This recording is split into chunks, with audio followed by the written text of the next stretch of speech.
Good evening, ladies and gentlemen, and welcome to this very special crossover show for the Mutt's American Mosaic and Mutt's True Crime. Tonight, we are going to discuss the 1978 Lufthansa heist, where $7.8 million in cash and jewels was stolen from JFK Airport.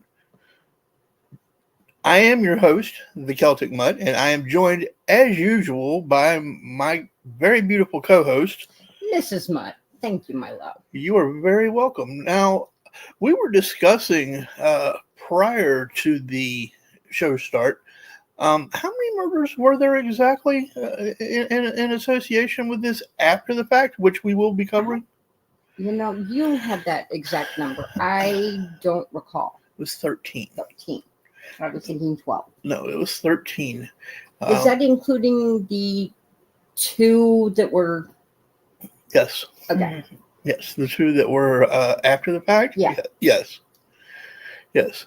Now, I know you had a lot of the overall general pulse of the actual crime itself. Mm-hmm.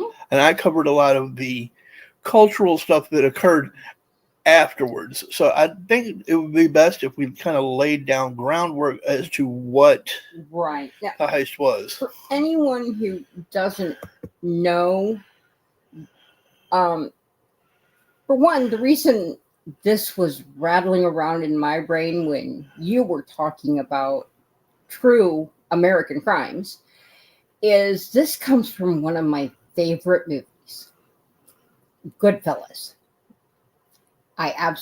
There's something about mobster movies for me, and this is one of my absolute favorites. And it's based on a true story. Yes, and we will be covering how that a little later. We'll be covering how the book The Wise Guys, written by Nicholas Pileggi, was influenced by the heist, and the book then influenced Scorsese to make the movie Goodfellas. But I'll be honest with you, because I love the movie, got the book. Right.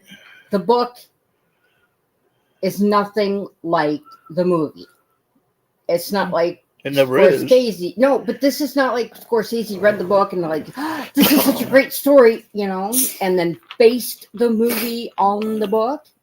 No, the book, he talked to Henry Hill, which is Ray Liotta's character, and wrote about Henry Hill, but it's not the same story as what Goodfellas gives you. No, they very much, as Hollywood tends to do, dramatized quite a bit of it's it. not even that. It's just a completely different thing.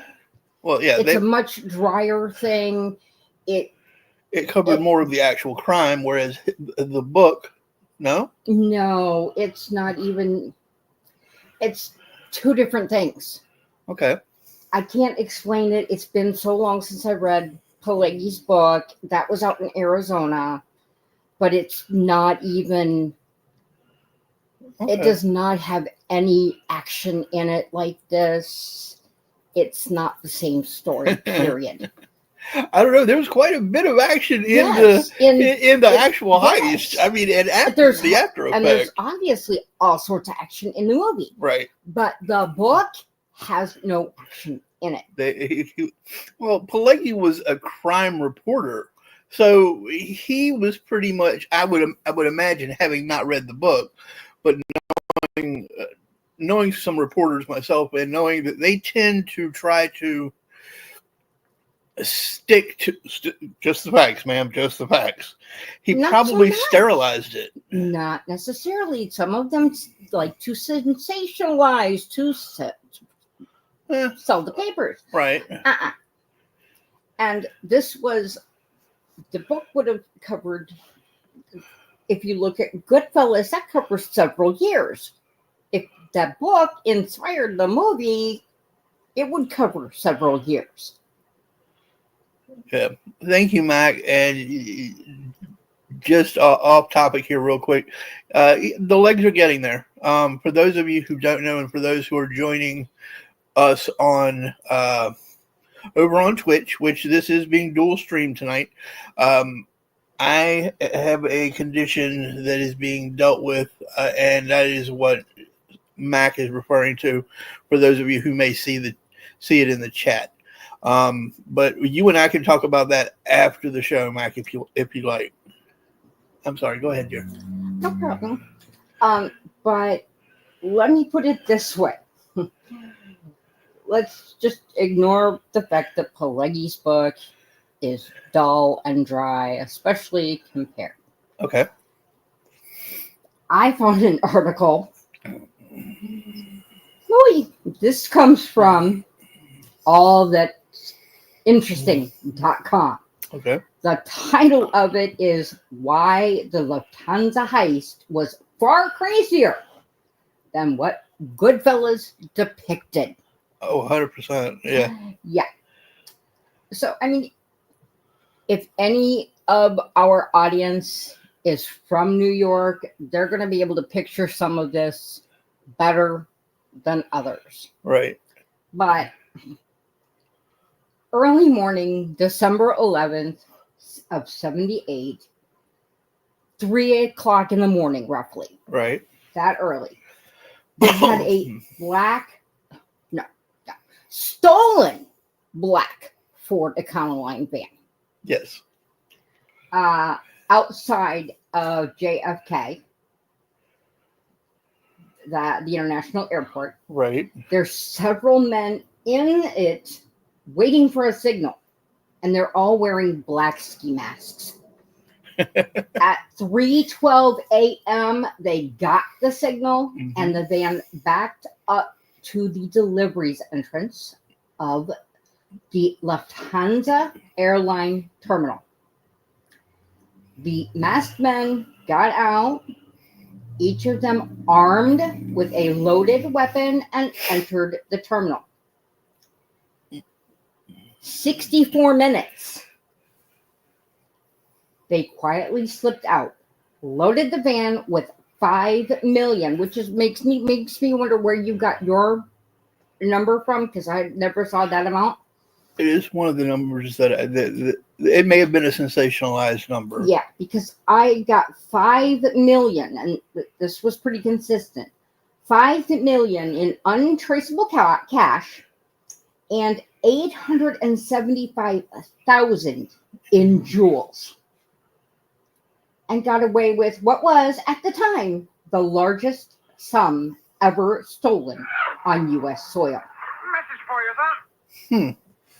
Now, I know that what you were describing as far as the black van coincides with what Kerry Whalen, who was the security officer, who was actually beaten by several of the thieves, was saying. He literally got out of he saw the van, he started to walk towards the terminal, got even with the van, kind of glanced over and realized when he saw the men in masks that he was in trouble. I'm sure that was an oh fudge moment. Yes, very much so.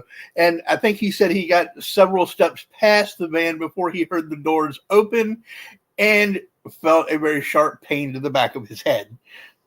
And they commenced beating him. I will be covering. He actually wrote a book, which I will be listing some of the books that the heist was the catalyst for a little later, and his is one of those books. Now, to this day, only one man has ever been in prison for it. Would that be the gentleman? Let me guess, you're thinking Jimmy Burke. Yep, Gentleman Jimmy. Jimmy the Gent. Jimmy the Gent. That's what it was. Yes. Do not believe that he was in prison for it. He, I believe, was in prison for something else. Oh, okay. Now, for those of you who recognize the name Jimmy, but are like, well, which Jimmy? And I don't remember the name Burke. Jimmy the Gent was Jimmy Burke in real life, but he was portrayed by Robert De Niro in the movie, but the character's name was Jimmy Conway in the movie. Right, Jimmy Conway. Right.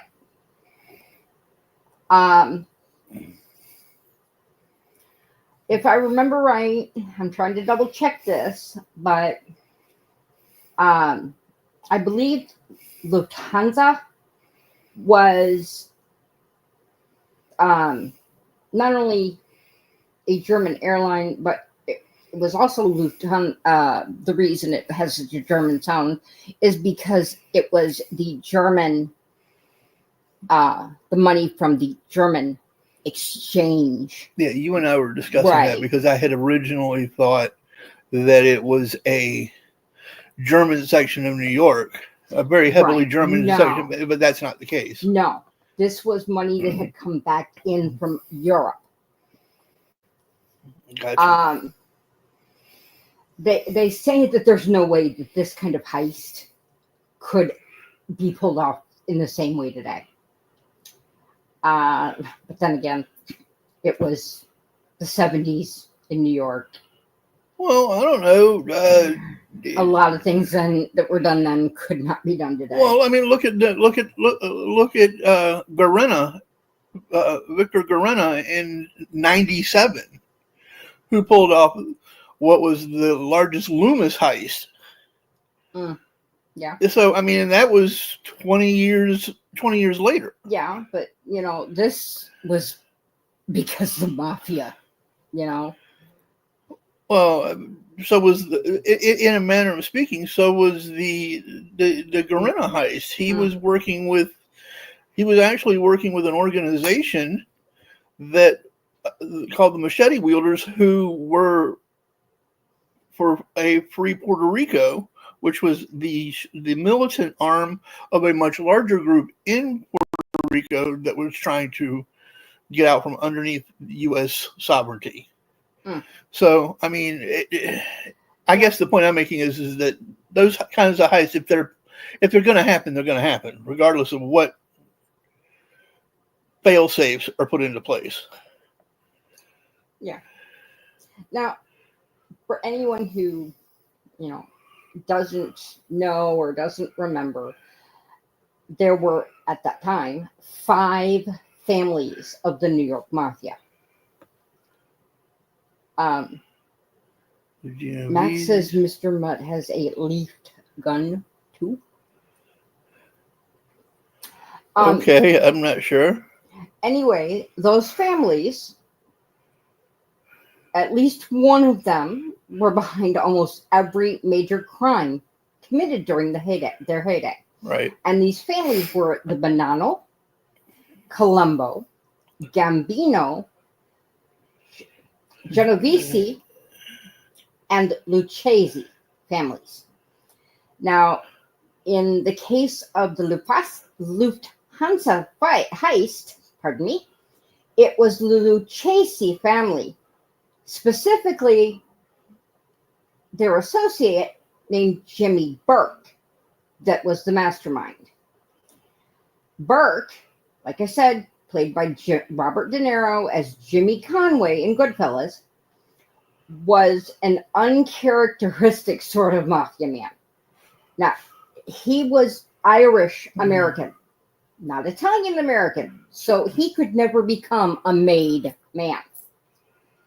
His heritage was a blessing and a curse. Because he could not be a made man, it also meant that he could be a free agent of sorts. So while other associates found themselves helplessly and hopelessly bound to one family, he was able to make his own allegiance or allegiances.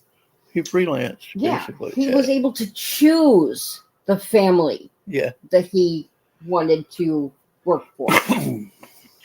As a young man, he became an associate of the Lucchese family and began working the streets for them. He ran the numbers, didn't he? I don't know. I thought he was running numbers as a boy. Now, the plan actually took shape at Robert's Lounge, the tavern in the Ozone Park neighborhood of Queens that he actually owned. Okay. And it served as a hub for criminals and a spot where dirty deals were made. On one particular evening at the lounge, Burke's associate, Henry Hill, which he was portrayed by Ray Liotta, and that is his actual name, Henry Hill. Yes. He actually wrote one of the books I'm going to cover later. Okay, and he is the character or the person, that Pileggi talked to, right, to write his book. Right. He met with a bookmaker associate of his named Martin Krugman. Now, Krugman, I believe, was portrayed as Morty or something like that in the movie. I'll know for sure in a little bit here. Krugman was owed some money by a man named Lewis Werner, who worked at JFK. Werner, to get out of the debt, told Krugman about the vault. He had actually, several years prior, stolen $22,000 in cash from a Lufthansa vault. Wasn't it just a few weeks earlier? No, several years. Oh, okay. I thought that now there was somebody. Here's where it is. This is once a month, millions of dollars in untraceable American currency would be flown into JFK, the results of monetary exchanges made for servicemen and tourists in West Germany. So that is where the money came from. Got you. So this was during the East German, West German. Okay. Yeah, because that makes sense. That would have been in 78. So yeah, there was still an East Germany and a West Germany. Right. Right. So basically, Burke agreed to orchestrate the heist for the Lucchese family in exchange for a nice chunk of change. Over the course of several months, he applauded alongside Werner, Krugman, and other associates who knew the inner workings of the airport and how security worked. Werner even supplied Burke with information on where to park what time to enter, and how long they should stay inside. So they had this down to a science. Yeah. Before they set foot on JFK property. Yep. Hold on one second. Hey, Mac, as far as AD is concerned, I'm not sure exactly where she is. I know that she knows about this because I sent her a notification. I sent out several notifications through Facebook, private messages. So I know that she got one of those. So if she checks her messages, she knows about us going live. And she knows that we go live on Wednesdays anyway. So I mean, I've already reached out to her. But anyway, I'm sorry. Go ahead, honey. No problem. For those of you on Twitch who don't know, we have a very dedicated number of people who watch the show, and we do interact with them. So sometimes you'll hear us stop what we're talking about to address something that is being asked in the chat. So if our flow is off, that's why. And we hope that those joining us on Twitch become as familiar with us and we with them. Yeah, absolutely. We welcome everybody who's over on Twitch to join us over here on YouTube, and those on YouTube who want to follow Mutt's American Crime, you can do that by going over to Twitch and finding us on Mutt's American Crime over there. Anyway, I'm sorry, honey. I didn't mean to interrupt the flow. Burke began assembling the team. He got Tommy Two Guns DeSimon. Love that name. I know. He got that name because he had a pair of pearl-handled pistols. Pearl-handled 45s, okay. Yes. And this Tommy DeSimon was played by Joe Pesci as Tommy DeVito in the movie. His character got on my nerves in the movie. I'm not going to lie. Yeah, to call him a loose cannon and I believe the actual character was actually worse than what DeVito was. Well, or at least as bad. Tommy Burke wasn't exactly. He got a little out of hand. Because he got paranoid. Yeah, and we'll cover that. Yeah, we'll get into that. He also recruited Angelo Seppi. Yep. Louis Cafora. Mm-hmm. Joe Cibitello Sr., Tony Rodriguez, Joseph M. Costa, Joe Manry, and Robert McMahon. These were all chosen from the Lucchese family, along with Paolo Licastri, who was a representative of the Gambino family. Yes. In addition to Burke, he selected his own son, Frank, and an associate of his named Parnell Stacks Edwards, who they both served as drivers. Stacks. We will be talking. Stacks is a major player. We will be talking about Stacks and Bats later. Yeah. Well, Billy wasn't even mentioned there yet. No, not yet. We will definitely touch on Billy in a little while. As well as Stacks. Yes. And for those of you who are interested to see the actual pictures of the people, the article here at allthat'sinteresting.com has photos. One of them is in a legend photo of the person. They can't say for sure it is the actual person. If you can send me that link, I can attach it to the... Sure. I can attach it later after the live, and we can attach it, and they can follow the link. Our email, David and Scott. Yep. Sorry. The three sources I'm looking at are in that email. Those links. If you can send me those, email. I will attach those to the... that's what I'm saying. Is they're in the email there. You'll find that I will be attaching those links that she's referencing. The only one that's not in there is the article on Billy Bats, and that is at the All That's Interesting. Allthat'sinteresting.com? Yeah. Okay.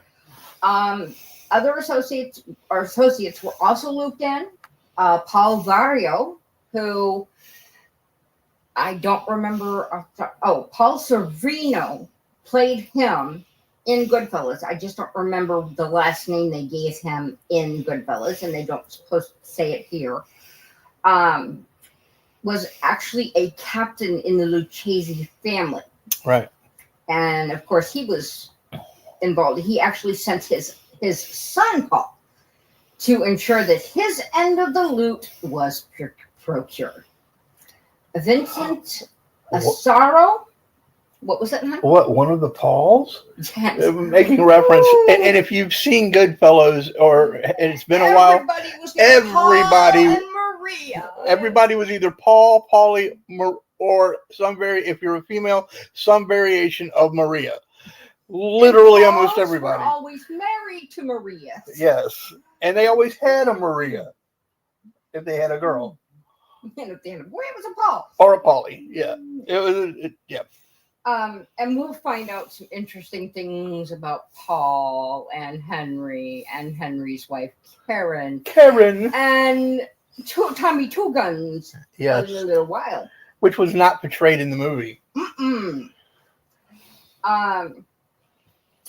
Anyway, Vincent Asaro, crime crew chief of the Bonanno family, was also looped in. So here we have the Lucchese's, the Gambinos, and we have the Bonanno, because this was actually committed by Lucchese men on Bonanno territory, so they had to get their cut. Yep. And Paulie got got his cut because these were his men. He was, part of he was the captain of the Lucchese family. Yep. And Jimmy would orchestrate it from afar and be responsible for tying up loose ends, which we will also be covering very, very shortly. Oh boy, were there lots of loose ends. Stolen vans outside the terminal, like we said. 312, they got their cue. A cargo agent named Kerry Whalen. This is the gentleman you were talking about, correct? Yes, Kerry Whalen is the security officer. He noticed the van, went to investigate. Hello, little girl. I'm sorry, my Trinity decided to join us. Apparently, she wants to get involved, and she just did God knows what and took me off my screen. Took me. I don't even know what you did, little lady. For those who don't know, Trinity is our 1.5-year-old calico cat. Oh, she opened another window. Okay. Apparently she wants to sit in Mama's lap. So, he saw the vehicle, got out to investigate. It says immediately he was pistol whipped and dragged into the van. Yep. His wallet was taken. His family was threatened. Faced with no choice, he agreed to cooperate. And that's how it all began. As he was being held, another agent heard the commotion and went to investigate as well. As he entered the loading dock, 6 armed men in ski masks ambushed him.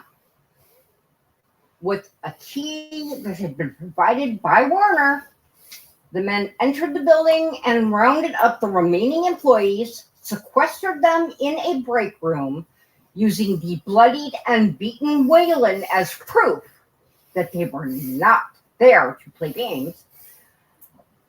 After rounding up all the employees, one of the Lucchese members ordered the senior cargo agent to call Rudy Elric.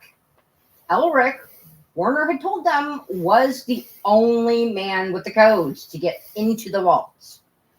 Into the vault's 2-door system. He was summoned via a ruse about a technical problem with the cargo. He was then forced to activate the doors, which he was surprised the masked men had such extensive knowledge of. Warner definitely made sure Burke knew what was going on. He explained that the double door system was extremely important. And when we're saying double doors, we're not talking side by side. One side. We're talking one past the other. Oh, okay. So you they're not have to go through close first door before before you can unlock the Yep. second door Yeah, that's a without standard. setting off the alarm. Yeah, that's pretty standard Right. with a double door system. Well, it was not common knowledge at that point in time. Well, I'm also speaking with 23 years of security Right. experience. So that's why Elrich was surprised. Yeah, he was definitely surprised. Any misstep could result in the security system being activated, and if that happened, there would be no chance of escape. The Port Authority police could have the entire airport locked down in less than 90 seconds. That's crazy. Yeah. The first door had to be unlocked, opened, then closed, and relocked before the second door was opened. Yeah. And the same procedure leaving. Second door had to be closed and locked before the first door could be opened again. Right. So Burke's men actually had Elric open the first door, then wait with them in the chamber between the doors while they evaluated the cargo. And refresh my memory, you said the whole robbery took 64 minutes. 64 minutes. That's what I thought you said. Okay. They forced Elric at gunpoint to lay on the ground while they sifted through the cargo manifests, deciding which parcels to steal when the moment was right. Once the 40 or so parcels were selected, Elric was made to unlock the second door. The cargo was then loaded into the chamber, and the second door was relocked. After that, the outer door was unlocked. One man returned Elric at gunpoint to the break room where the rest of the employees were being held under guard. At 4:16, so like I said, the signal to move was at 3:12. At 4:16, all of the cargo had been loaded into the van. The Lufthansa employees were then instructed not to make any phone calls until 4:30, giving Burke's men roughly 15 minutes to escape. It's a little bit of a buffer. A little bit. At 4:21, the van pulled out of the loading dock, and true to their word and under threat of death, the Lufthansa employees waited 14 minutes to alert the authorities. By the time they arrived, there wasn't a sign of Burke's men in sight. Burke's men had pulled off the country's greatest heist, leaving with $5 million in cash, and this point says $1 million in jewelry. Oh, yeah, they rounded up. $2 million haul when adjusted for inflation. Yeah, I think they said the original was 875,000 in jewels, which adjusted for inflation is now roughly like $2 million. Now, it would have been, or could have been, the perfect crime had it not been for one man's selfish little mistake. And here we talk about my boy Stacks. Yeah, good old Stacks. Stacks decided one fatal mistake. Yep, and ladies and gentlemen, I will say that, and I'm going to interject here before Mrs. Mutt continues. A man has two heads. In this particular case, Jimmy Stacks was not using the proper one. And that's what I'm going to say about that. Okay, remember the heist was on the 11th. Right. On the 13th of December, 2 days later, police received a call from a patrol officer reporting a large van parked in a no parking zone in Canarsie, I hope that's how it's pronounced, Brooklyn. From the looks of it, the patrol officer said it matched the description of the van given by the Lufthansa employees. And there is a picture of the van Stacks. in this article. The investigators and fingerprint experts immediately rushed to the van and impounded it.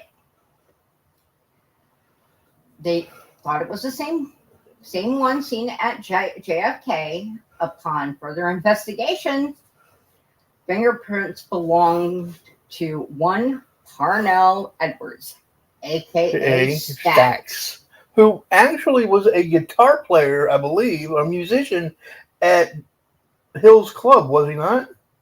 I'm thinking so. I think he was. I think that's how he got looped in.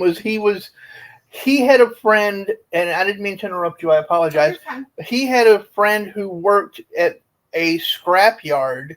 His sole job, Stax's sole job, was to take the van and have it crushed and disposed of by giving the van over to his friend at the scrapyard. He was very well liked by everybody at Hill's Club, so they figured they could trust him and would loop him in for a little extra cash. Everybody and the brother got in on this heist, and some girlfriends, wives, friends of friends. That money, at least in theory, was like splinters of the cross. Yeah, basically. Yeah. You know, but to be fair, as far as Stax goes, it wasn't just the head's issue. Yeah. He got a little something else involved there. Well, yeah, that's true. That's true. He did. Well, he was also involved in a little bit of. He had a little something to drink and a little something to go up the nose. Yeah. He was definitely involved. I think he was involved with Hill's illicit substance. To be careful in what I'm saying, illicit substance distribution. That it doesn't necessarily say that. It just says he indulged in alcohol and a illegal substance. We'll say. Well, right, but I know that Hill was very active in that particular. There was more than just Hill involved. Right. But he worked for Hill, so. Well, Edwards never saw him, or Stax never saw prison. No, he never did. He never saw a jail cell for this. No, he did not. He was never even questioned by police. He'd actually been, quote unquote, taken care of by Jimmy the Gent. Yes. The tale of his great mistakes soon came to life. Yep. He, like you said, he'd been tasked of disposing with the van after the money had been moved. Immediately following the heist, he had been told to take the van to a car compactor in New Jersey and get rid of it. Yes. Yeah, he wasn't quite as adept at following the rules as he was robbing the airport. No. Well, he really didn't have anything to do with the robbery of the airport itself. No, but he was the driver. Right. Instead of heading straight for New Jersey, he took a detour to his girlfriend's house. As I said, on the way, he indulged in a joint or two. Yeah, spicy drinks and. Well, no, this is just on the way. The joint or two. Ended up parking the van, very much being searched for van in a no parking zone. After indulging yet again, not bright, and this, like I said, he had a little something to drink and another illegal substance. Edwards proceeded to pass out and forget about the van. Take the van to Jersey. Upon hearing about this mistake, Burke decided it was time to take matters into his own hands in order to keep his associates, almost all of them, from making other mistakes or talking to cops. Yes, and that's where how did Jimmy guarantee everyone's silence after the Lufthansa heist? Death. By not being fussy about who he had to kill in order to get it. Death. They're all dead men tale. No tales. And there is a picture of Stax as well. It's a looks to be a mugshot. I was going to say, this is a before shot, right? It's not from the Lufthansa heist, I got you. According to Hill, who later became an invaluable witness for the government and helped put Burke, among others, in jail. But again, Burke did not serve time for this crime, I don't believe. Edwards' mistake sent Burke into a state of high anxiety. Yes. So, according to the FBI, it had only taken them 3 days after finding the van to pinpoint Burke as the mastermind and as the mastermind and his crew as the perpetrators. And Burke felt the heat. According to Hill, Burke vowed that he would kill anyone who might be able to implicate him in the heist.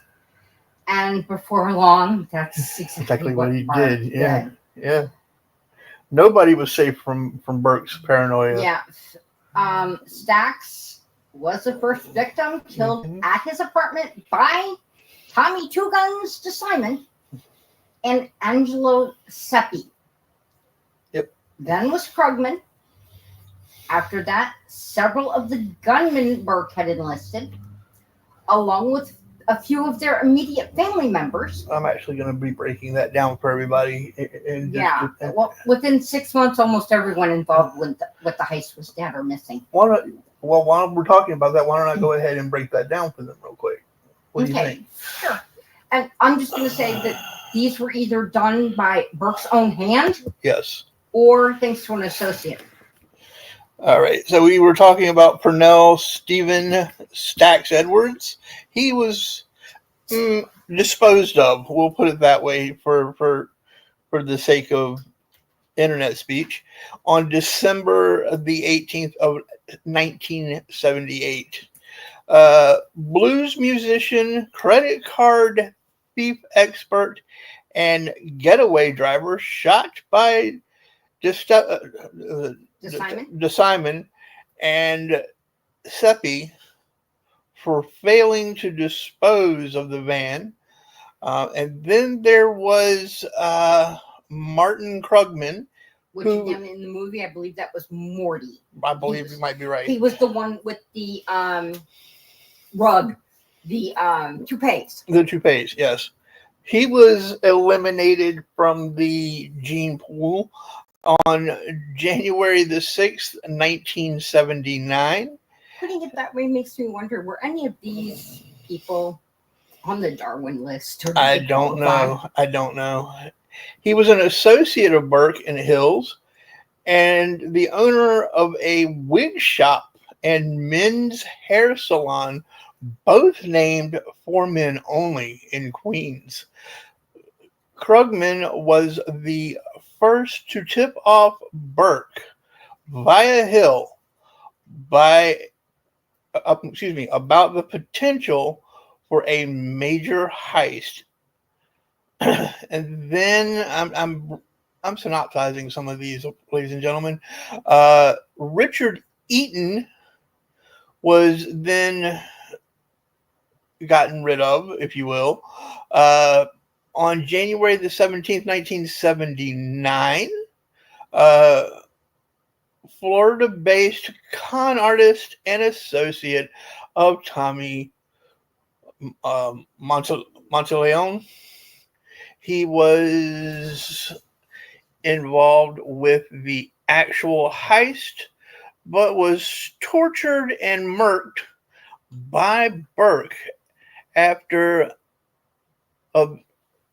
absconding with $250,000 of his money in a fake coke scam, and scheming some of the take while it was laundered through various legitimate establishments.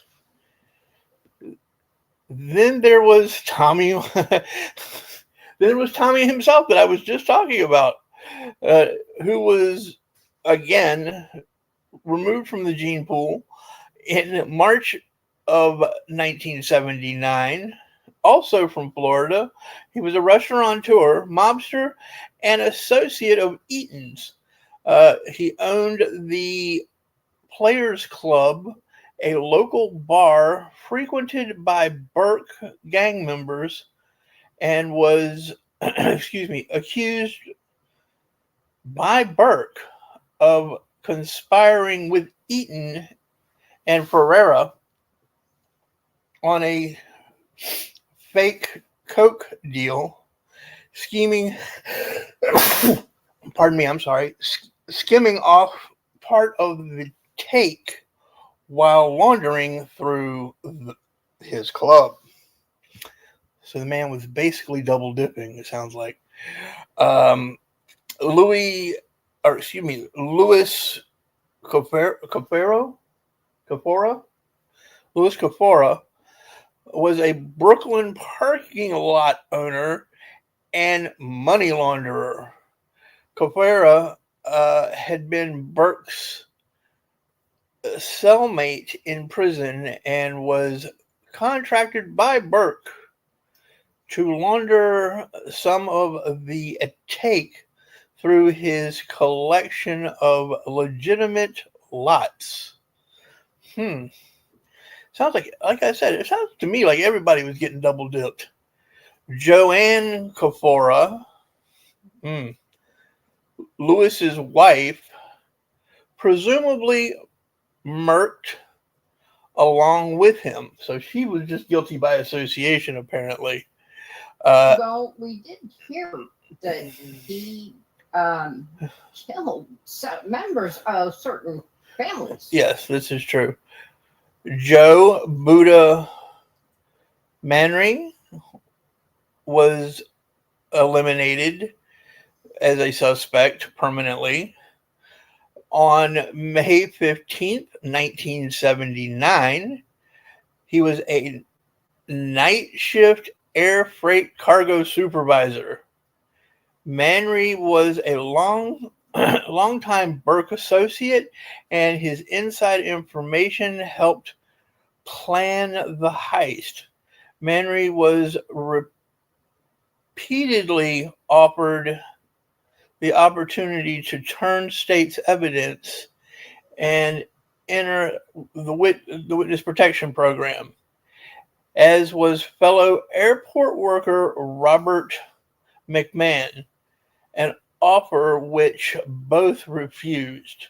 Manry was found dead in a parked car alongside McMahon 5 months after the heist. Wow, they were still.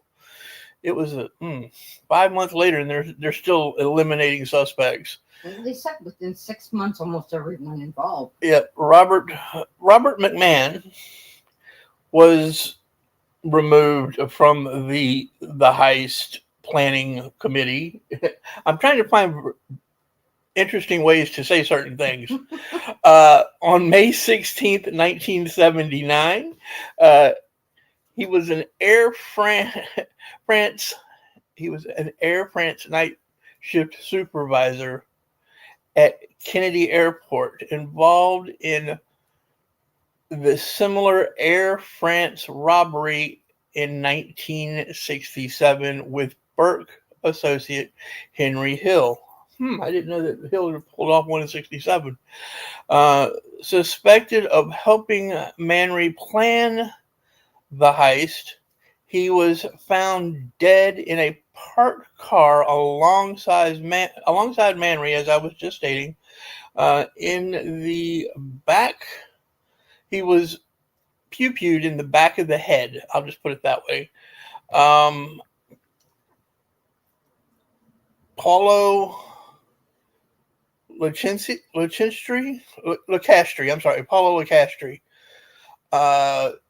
was eliminated from being a suspect on June 13th, 1979.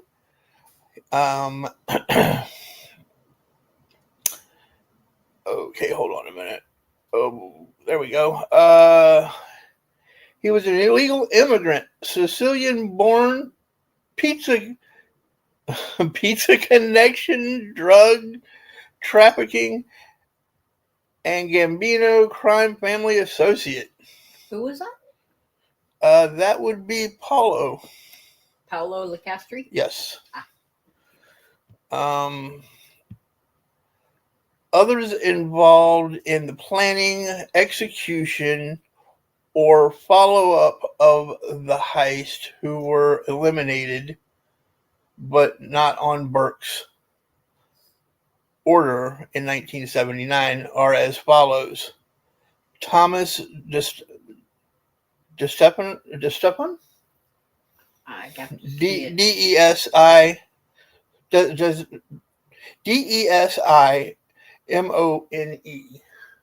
DeSimone. DeSimone, okay. He was eliminated. That would be Tommy Two Guns. Tommy Two Guns, okay. On January 14th, 1979. He was involved in the similar Air France robbery in 1967 with Burke associate Hill, and disappeared on January 14, 1979, and presumed murked for having carried out the unrelated elimination of 2 Maid Gambino family members.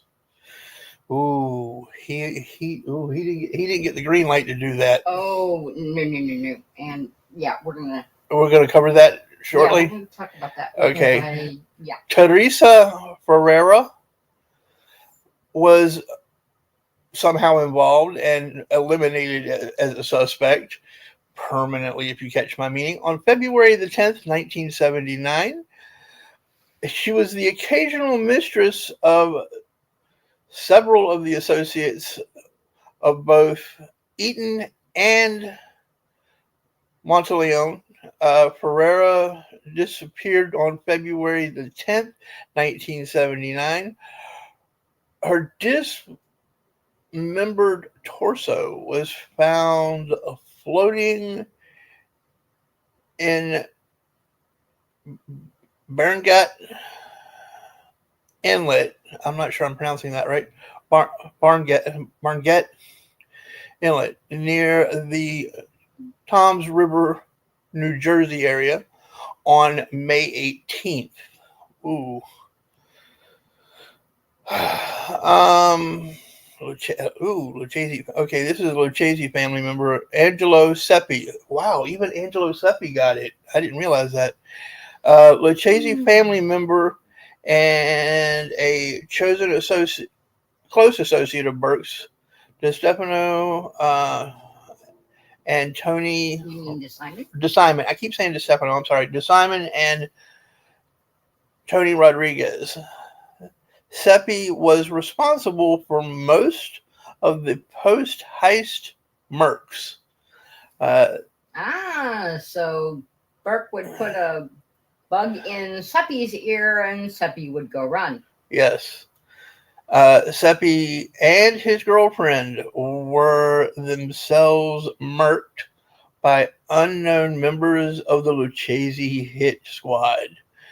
Reportedly, a week after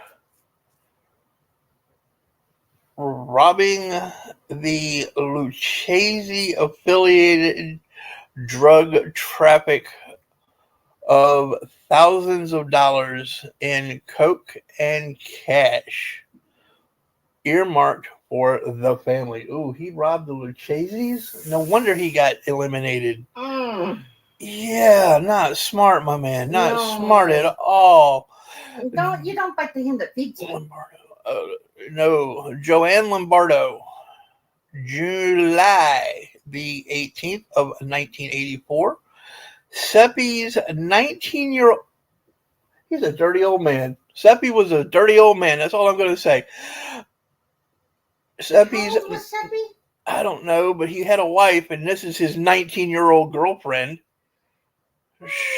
Shot once in the mouth. She must have lipped off. Frank Burke on May the 18th, 19. That's Jimmy's son. That's Jimmy's son, yes. Was eliminated on May 18th, 1987. Seppi's, son of Jimmy Burke and believed to be involved in the heist. he was murked by his drug dealer. I'm trying to find words that I'm not going to get in trouble for. I'm sorry, I didn't realize. On yes, his dealer over a botched drug deal. I'll put it that way. A botched deal. There we go. And that's the murder list, if you will, the Merc list, if you will, of people who were eliminated. We have misspoken. Bats was not part of the heist in any way, shape, or form. Jimmy Bats? Yeah. Okay. I know we talked a lot about bats prior to the show, so because we see bats. Were we mistaking bats for stacks? No, completely different.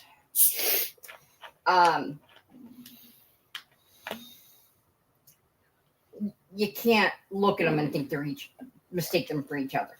And I'm not saying that. I'm saying that we were switching. We were giving one the name of the other. When you and I were having a discussion. We never saw stacks in the movie, right? And we saw their representation of Billy Bat's downfall. We'll say. Right.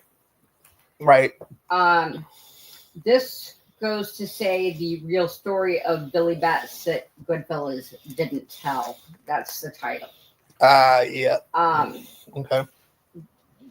This tells us that the way they took care of Billy Bats in Goodfellas was tame compared to what really happened to him, according to Henry Hill. So what you're basically, just so I'm clear, what they showed in the movie was not really what happened. No. I got you. It was dulled down, was tamed. Was this the shovel incident? Yeah, they didn't go to Tommy's mom's for something to eat late at night while they left Billy in the car. And the three went in to eat and took something from Tommy's mom's. Let's just go ahead and put it out there. I can't dance. I can't dance around this.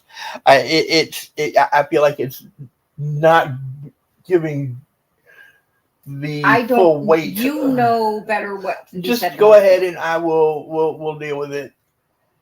In the movie, they okay. In the movie, what did actually happen was they were at Robert's Lounge, which again was owned by Burke, and Billy Bats, whose real name was William Bentvena, and Billy Bats was his real nickname. Right. Had just gotten out of prison. He had served, I believe it was 15 years. Okay? Yeah, 15 piece. The last time Billy had seen Tommy Two Guns, he was really just a kid. Yeah. Trying to work his way up in the family. And one of the things he was doing was shining shoes. Okay, so Billy made a comment about Tommy shining his shoes.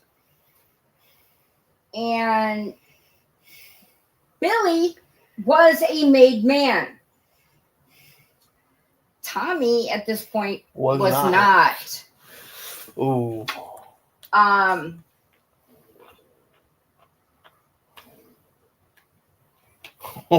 You asked a made man to shine. Oh. So he made this comment, and it did not go over well with Tommy. He took major offense. Well, yeah, I can see it. In 59, Billy became an associate of the Gambino crime family and also took on a job for Joe the Crow Del Vecchio and Arresto Ernie Boy Abamonte. Joe the Crow? Yeah, Joe the Crow. I had not heard and that Ernie name. Boy. To conduct a deal in Bridgeport, Connecticut. Deal. That unfortunately didn't go well. Right. And led to his arrest by an undercover officer.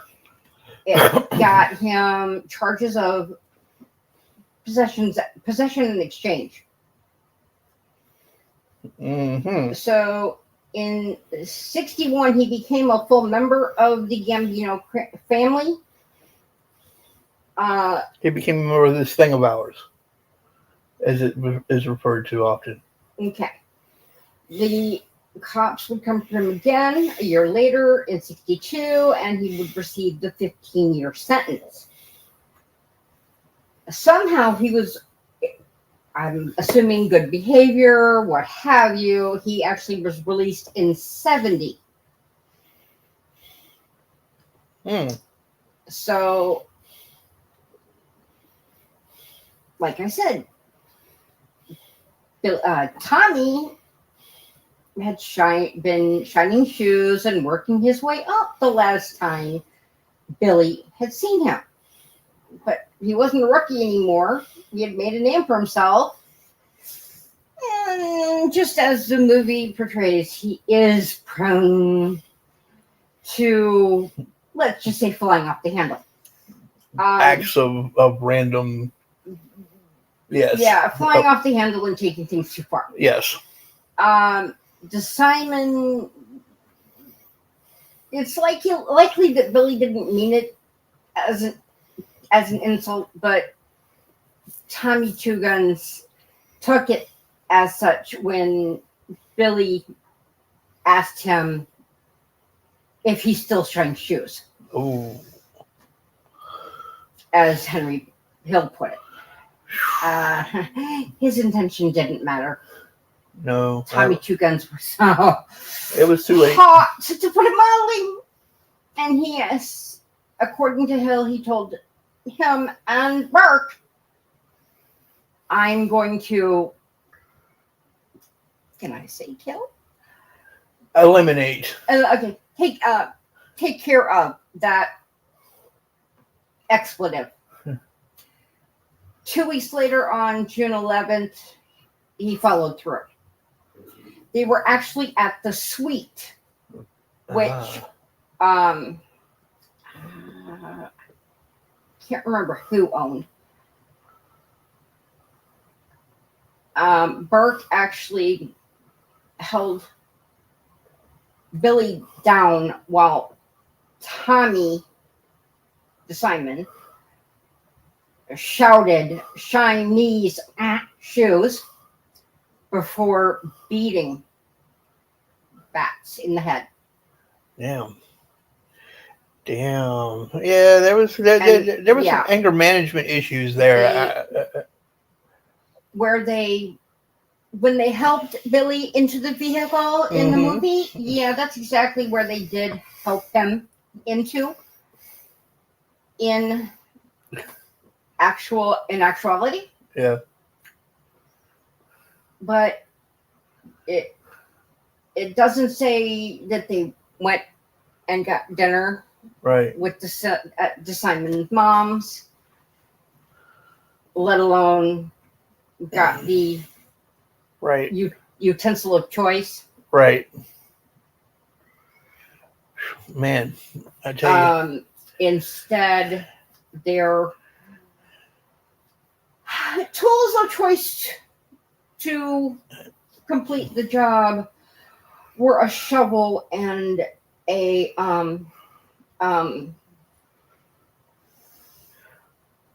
So the knife and fork were not used as portrayed in the movie. It was a shovel.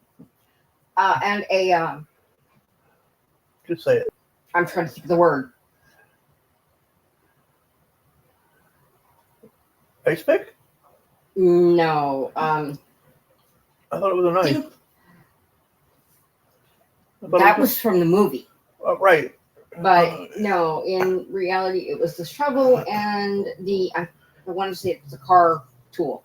Oh, the tire iron. Yes. So, yes, he was eliminated with a tire iron and a shovel. Yes. Poked 30 to 40 times, according to Hill. Deflated. He was highly deflated. And no, I'm not making light. So, yeah, that. Wow. And Kerry Whalen, again. Yep. That airport employee that I believe he was the one that was beaten. He was security officer. Wrote his own book. Yeah, I'm going to be covering here shortly. He wrote the book was titled "Give Me Just a Minute." I got the title. Hold on, so do I. I just gotta. All I was going to say is that also shed some light on Billy Bat's death. What was the? Okay, give me the title of the book. Inside the Lufthansa heist, the FBI lied. Yeah, the FBI lied. And that came out in 2015. Yes, that is, yeah. And he's now in his 70s. I saw an interview with him that was done, I think, in 2015. And, yeah, he was talking about it then. But, yeah, it did not go as everybody had hoped and planned. Nobody got rich on that one. At least not for long. Now, it did have quite a cultural. Did you have any more that you were going to cover with your end of things? Give me a second. Because I was going to go into the cultural aspect here in just a moment. But if you have more, I will happily wait till you. Yes, I do. Okay, go for it. I'm going to scroll down to find a get in the right range. Never let it be said that we don't cover culture here, ladies and gentlemen. Jimmy Burke, like we said, had eliminated virtually every threat to his freedom or his wealth. There from you go. The heist. There was almost no one left to go to prison if they'd actually been caught.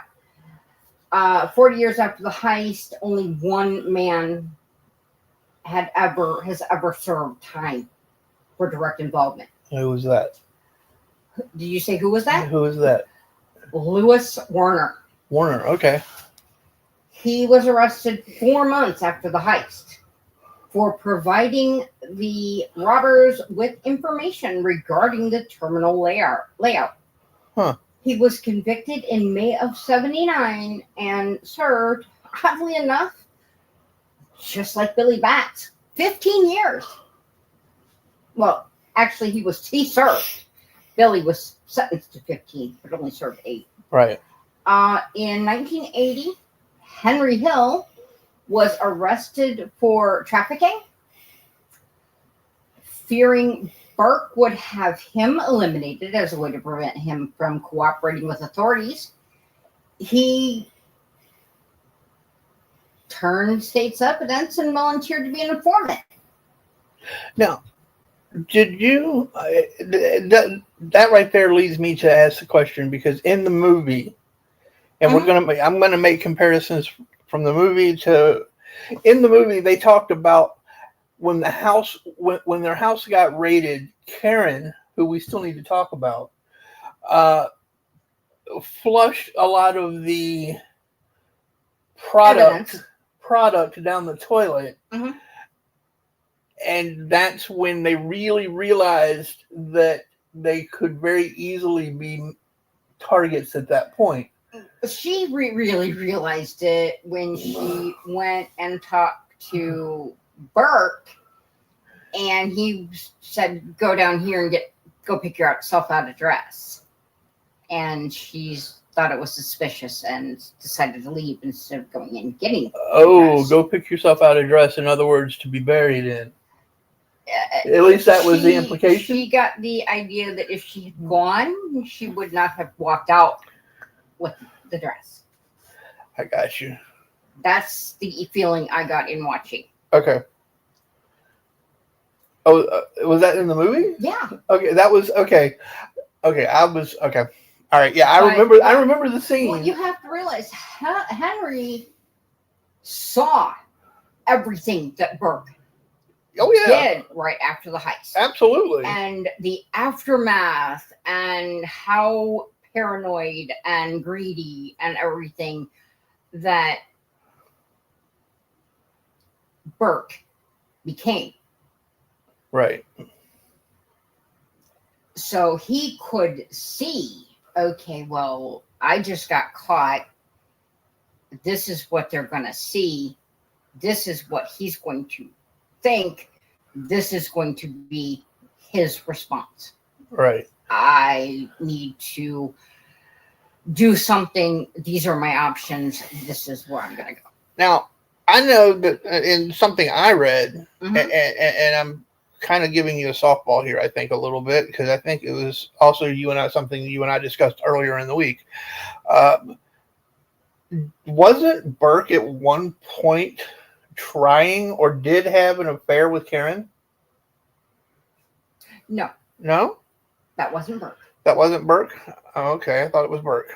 So who was it? I don't know. I don't believe it was Burke. That would I have to go back over here to double check that, but I thought it was Burke. I don't. Or was it Tommy? I believe it was Tommy. Tommy Two Guns? No, pardon me. You're getting two different people doing something. Okay. While Henry was in prison, right, Paul was having an affair. Got it. Okay. And if I remember right, Tommy tried to assault. Yeah. Karen. Yes. Okay. That's where I was getting confused. Okay. I knew that there was something that we were leaving out. So, yeah. And that was while Hill was serving his stretch. Yes, that's right. While Henry was in, yes. Okay. Okay. But again, Henry did decide that it was better for him and presumably his family for him to go ahead and become an informant and enter witness protection. Right. He provided the authorities with decades, not a decade, decades worth of information on Burke, Vario, and others. Well, you got to remember, he started out as a 10, 12-year-old kid working for them? They don't state that in here. I don't remember. Maybe I'm specifically getting that from Vario, from the movie. But from the movie, it looked that way. Yeah, that was the impression I got from the movie, I think. Vario and Burke did go to prison following Hill's cooperation, but neither case had anything to do with the heist. Vario was arrested for racketeering, gambling, and loan sharking charges. Burke was arrested for his part in a basketball point shaving scheme. Alrighty then. Both of them died in prison. Vario in 88, Burke in 96. Didn't they both die of the same cancer?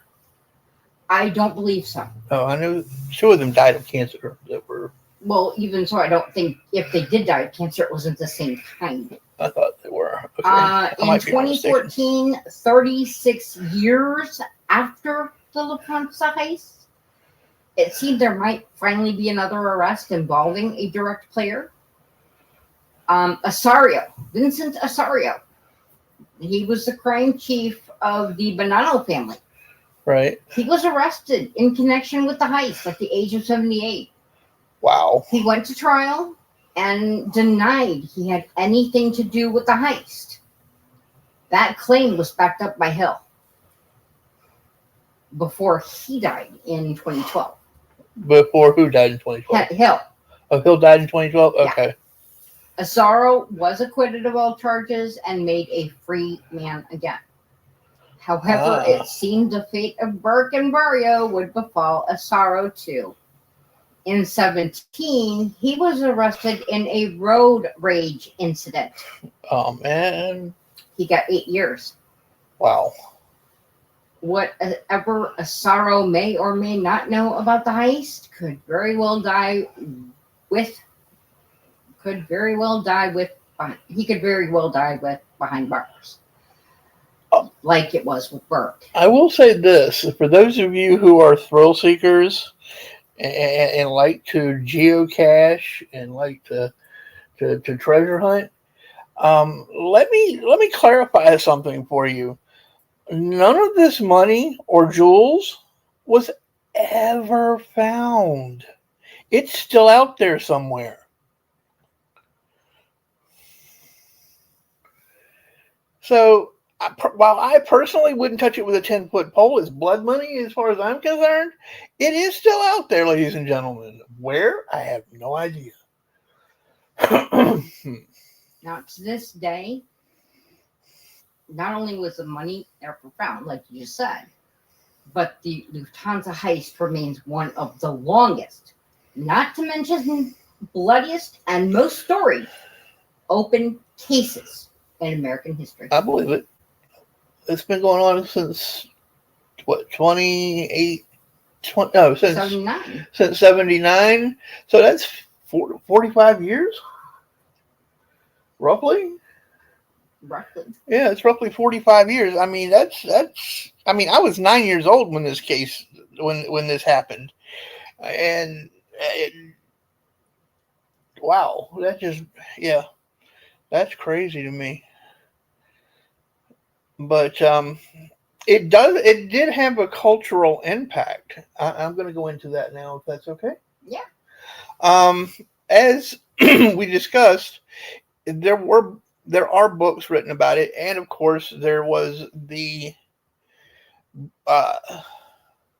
award-winning Goodfellas that was written by Pileggi and Scorsese. It actually, some say that Goodfellas marked Scorsese's greatest work of art, or his greatest body of work, I should say. Worldwide, Goodfellas netted. Actually, no, I'm sorry. It grossed worldwide box office $47,103,483. That's worldwide.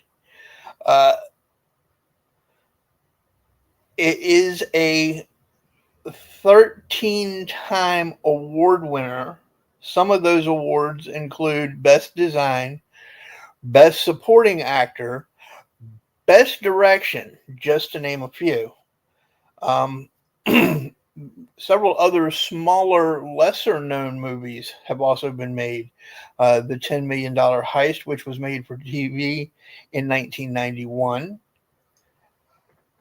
And, excuse me, there was hold on, The Goodfellas, The $10 Million Heist, and The Big Heist in 2001 are three of those last two were made for television. Now, where this really had a cultural impact is in book sales. I don't have the actual numbers for the books, but I do have a list of books if that's something that would interest some of you. You have The Good Rat, which was written by Jimmy Breslin. You also have The Big Heist, the real story of the Lufthansa heist, the mafia, and murder by Anthony M.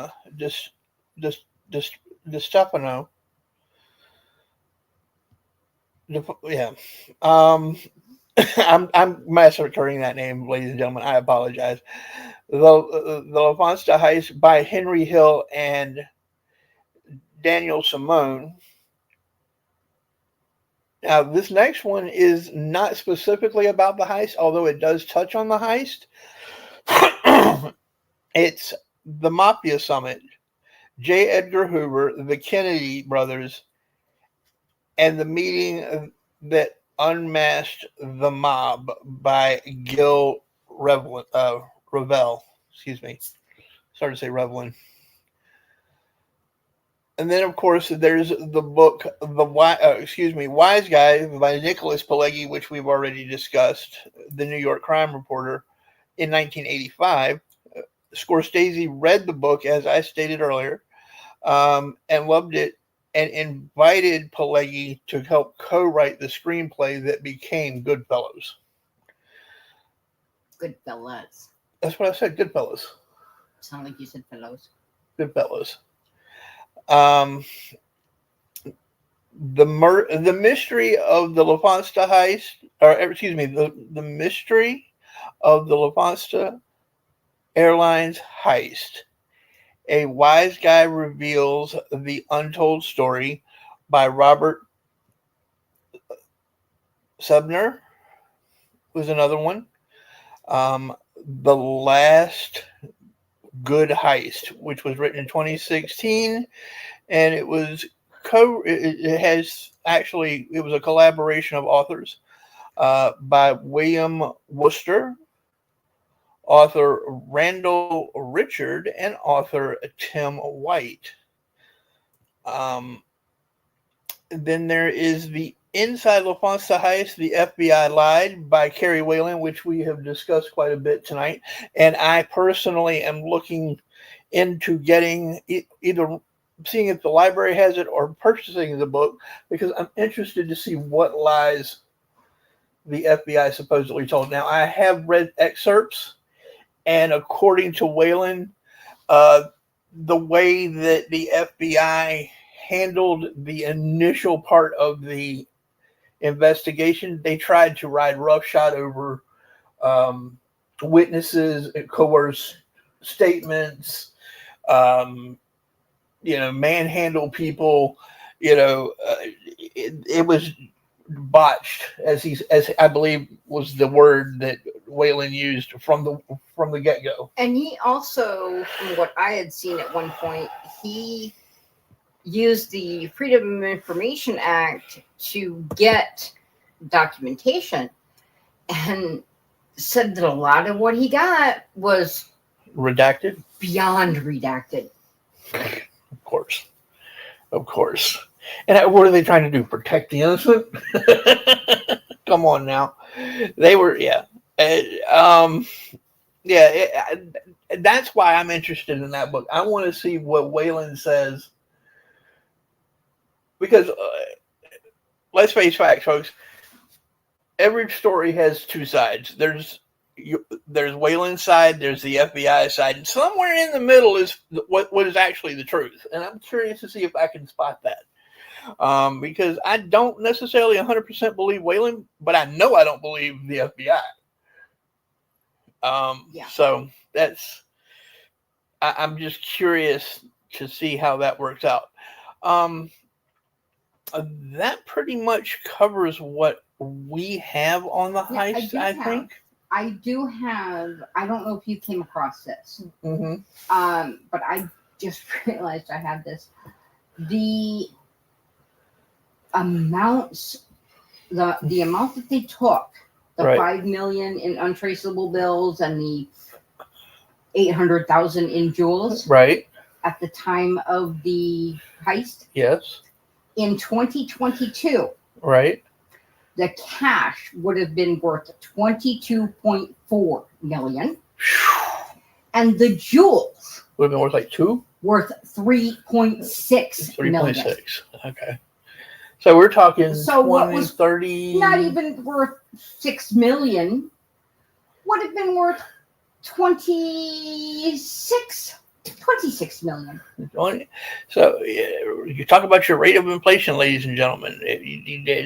Basically, that heist would have netted them $26 million today. And it's still out there. And nobody knows. As I stated earlier, folks, it is still out there. So if you geocachers and treasure hunters really want to dabble into that, it is out there. I'm not suggesting you do that, however, but I'm not going to tell you what to do or what not to do. And, the History Channel. The History Channel. I realize that that's become less of a really trustworthy source. Oh, not even. It's never been a trustworthy source. Well, once I think it was A&E took it over, it lost a lot of its credibility. Yes. But they give you some details that we didn't get a chance to, that I don't think we can. Okay. Can you allude to some of them? Without going into detail that we might possibly... Let's say freezer truck. Oh, yes. The freezer truck where it allegedly took 2 days to commit an autopsy after removing said individual. Yeah. See, you can say things like that. Yes, that actually, while the body was found in a freezer truck, there was nothing stated that it actually took 2 days. No, that it doesn't say. But right, that might have been a hogtied. The individual was hogtied. Wow, and that was who again? It doesn't say where I'm at now, and I don't know okay. if it says anywhere else, but yeah, hogtied inside. Could you imagine dying that way, being eliminated that way? Well, this doesn't say whether the person was hogtied and then put in. Still, your body is found that way. Yeah. The trauma of the body had to have gone through, whether frozen, gone or not. Okay, there's no way they're going to be able to hogtie the body while it's frozen. No. But whether the person, but to be found that way. Yeah. I mean, I know that the dearly departed isn't there to really care, but just for the sake of any family that might have the loss of dignity. Yes, exactly. That to me is just mind blowing that there was that much loss of dignity. But I hope you all have enjoyed this. We had a great time kind of delving into it. This is the kind of thing that I'm going to be covering on the Mutts American Crime. I'm working on getting some of those videos together even as we speak. Please do me a favor, or do us a favor on this video tonight. Please leave a like. Let us know what you think by dropping a comment. It really does help us get this out, and I would really like to try to grow the channel. Both this channel as well as the Mutts American Mosaic. Now that we are fully covered on StreamYard, I can now take the recordings and take them over and put them on Mutts American Crime on YouTube as well. I just happened to wanted to test the Twitch to try to expand the audience some tonight. So if you all could please leave a like on this, like, share, subscribe if you're not already subscribed. If you find yourself coming back, to quote somebody that I watch frequently, and you're not quite sure why, but you still keep coming back, go ahead and subscribe. Hit that bell notice. Tickle the bell, if you will. It does help. And, we will continue to cover the Americana here. If you like true crime, look us up or look me up, because that Mutts American Crime is kind of going to be a solo thing while Mrs. Mutt's in school. Occasionally I make... Yeah, she will make occasional appearances. I'm not saying that she's disappearing. And we will be continuing... Let me make clear, we will be continuing the conversation with the Mutts. But I just, we're also venturing out. So please feel free to subscribe to both channels. It would mean the world to us, because I know that we do have a very, very dedicated, that's the word I'm looking for, core group of people. And I would love to see you all follow me over on the other channel, as well as continue to follow us here. As well as others. Yes. Join. Yeah, absolutely. Absolutely. We again want to say a very heartfelt thank you for taking your time today to watch this or listen to this. And for those who will be listening to the rerun and are a member of the rerun crew, or rewind crew as we affectionately refer to you, who catch this tomorrow or the next day. Or whenever. Even if it's 3 years from now. Feel free to share it out. If this is something that, I'm a lover of history, and this was history. So, and I firmly believe that there are things that schools don't teach that maybe would make school more interesting if they did. So, you're a lover of history. Really? We both are. Okay, thank you. We both are. Well, I mean, what do we say? We can walk out our front door and walk into history. Yes. We can't throw a stone without hitting history. That's right. So this is a passion for us, and we would like to share that passion with people. So it's a passion for us for many reasons. Yes. The history, the spending time together, the learning. Yes, agreed. So we thank you. We look forward to seeing you next week here on the Conversation with the Mutts. Do we have a topic for next week? I picked this one. You did indeed pick this one. That is true. Well, you take a minute to think.